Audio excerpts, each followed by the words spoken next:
Member for Wajir North, Honorable Ibrahim Saney. Thank you, Madam Speaker. I was a bit distracted by court petitions and did not have time to contribute to debates, and it is my second opportunity to at least do so, and I appreciate you for giving me the chance. Madam Speaker, from the outset, I want to congratulate the chairman of this committee and his able vice chair for work well done. Madam Speaker, the global economy is not doing well. The Russian war, though the Russian government says it is an operation, the Russian-Ukraine war, the epidemics we went through, the drought that is still with us, all these have contributed to the bad economy globally, not only in Kenya. It is more clear that inflation is a serious factor in our economic growth. Dollar unavailability has given effect to the fact that our economy may not do well. And the reason is well known. The dollar has been collected sometimes just before the election until the dollar has become a very scarce commodity in this country. It is in the hands of a few, Madam Speaker. Be that as it may, Madam Speaker, the medium-term management of our debt is a key thing, an important thing. To manage our debt, we need to deal with corruption. If we don't deal with corruption, then managing debts will be just a fallacy, in my view. You can imagine dollars have been amassed. Today, dollars are so scarce, the shilling is becoming devaluated, and the GDP is in the hands of a few Kenyans who have kept the dollars in private. So it is important that this committee makes sure that corruption is dealt with, or this House really, to a larger extent. Madam Speaker, if we are to manage debt, it's also good to give priority to our developmental needs. What are these real needs that will contribute to the economy of this country? We want to have budgets that are revenue-led, not expenditure-led. That's why we end up huge deficit in terms of budget. We always plan for what we need without immaterial of what we can afford. So it will be prudent for this House to at least legislate and make sure that we come up with a budget that is based on revenue, on our capacity, on our ability, not just because we want to spend. Inasmuch as I still accept that no economy shall grow without borrowing. Debt is part and parcel of our economic growth. Larger economies, the superpowers, including USA, are in debt, and they continue to borrow. So it is healthy to borrow, but how to manage what is borrowed makes the difference, Madam Speaker. One other key thing we always forget in this country is endowed with resources that are not used. Within the core of our earth, Kenya has huge potential for mineral resources that need to be exploited and explored. Up to now, I can tell you for sure, Madam Speaker, what we have as an inventory in terms of minerals in this country dates back to 1970, just immediately a decade after independence.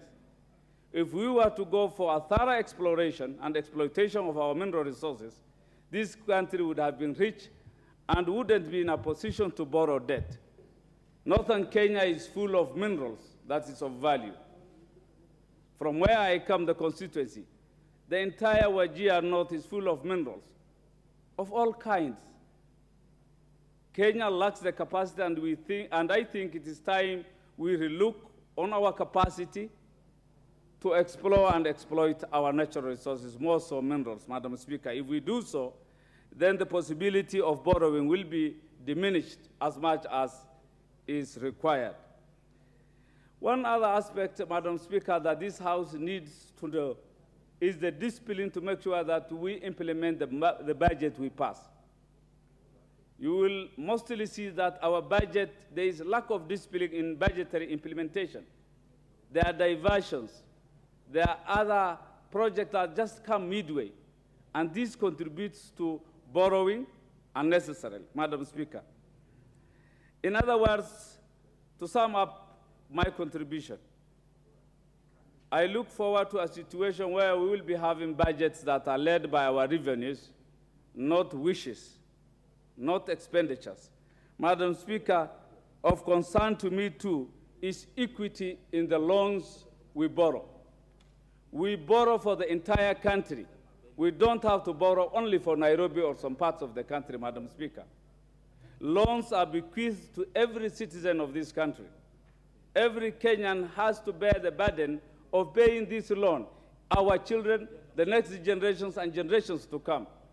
Do we think that it is fair, whatever we have borrowed has gone to some particular regions?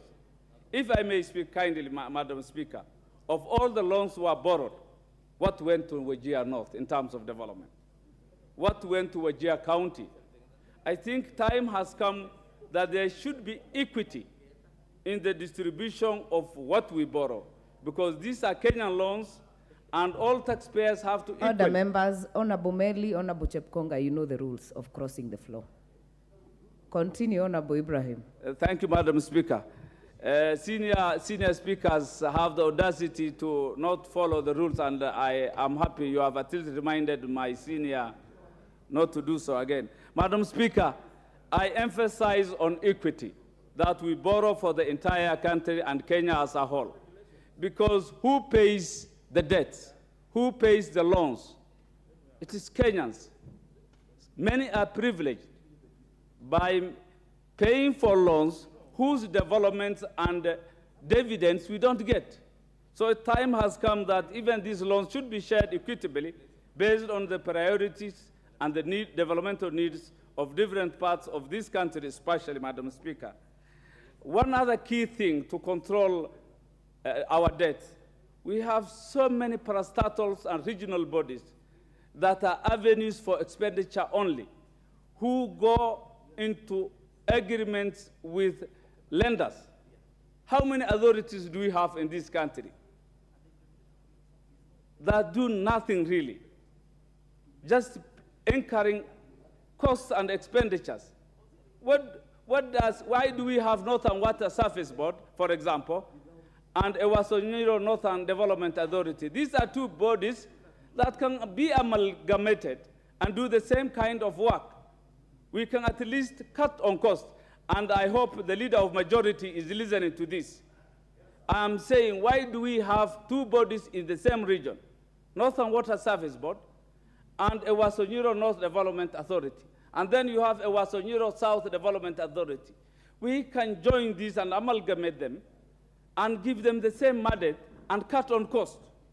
We don't need many of these authorities.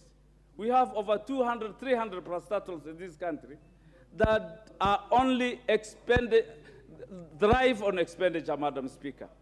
Time has come that we'll cut these things down and help the country to reduce borrowing. With those few remarks, Madam Speaker, I thank you for your kindness, and I support the report.